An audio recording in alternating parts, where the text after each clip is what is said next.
बोलते हो मैं नहीं कर सकता, तो यह कहानी सुनो। इसे सुनने के बाद तुम पढ़ने के लिए तड़प उठोगे। देखो, यह कहानी IAS की रियल स्टोरी है, जिसे सुनने के बाद आप भी पढ़ने के लिए पागल हो जाओगे। आप भी अपने जीवन में कुछ करने के लिए तड़प उठोगे। उत्तर प्रदेश की एक जिले प्रयागराज की यह लड़की थी जो IAS बनने की कहानी है, जो एक साधारण परिवार से बिलोंग करती थी। कुछ नया करने की उसे चाह थी। हमेशा टूटे वह सवाल अपने गार्जियन से पूछा करती, मगर उसके परिवार की आर्थिक स्थिति सही नहीं थी। मगर वह लड़की पढ़ना चाहती थी। लाख परेशानी के बाद भी वह लड़की प्रयागराज के एक स्कूल में शिक्षा प्राप्त की और 10th में उसके 96% मार्क्स हासिल की।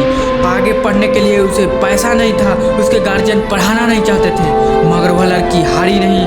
कैसे भी करके, कैसे भी पैसा का इंतजाम करके 12th पास की, और वो भी 98.25% के साथ। और 12वीं में मिले अंकों के साथ ही वह दिल्ली यूनिवर्सिटी में उसका एडमिशन हो गया और इकोनॉमिक ऑनर से वह पास कर ली। जब वह एक साल UPSC की तैयारी की, तब 2019 में UPSC पहले ही अटेम्प्ट में वह UPSC क्लियर कर ली और AIR 51 रैंक लाई।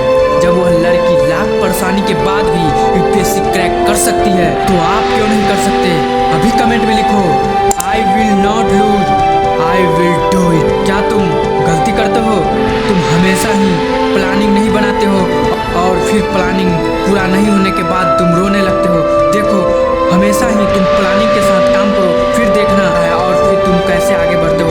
देखो, हमेशा ही छोटा छोटा लक्ष्य बनाओ और उसे हासिल करो। देखो, मेरी एक बात है, तुम ध्यान रखना, कभी भी तुम छोटे काम को शाम को करना और बड़े काम को सुबह में करना, क्योंकि बड़े काम को सुबह में आपका एनर्जी बहुत हाई रहता है। इसीलिए बड़े काम को सुबह में करना और शाम को तुम छोटे काम को इस प्रकार से रूटीन बनाओ, फिर इसे फॉलो करो। 21 दिन तक इसे फॉलो करो, आपके जिंदगी में कैसा चमत्कार होता है। अगर वीडियो आपको अंदर से हिला दिया हो तो लाइक, कमेंट, शेयर जरूर कर दें।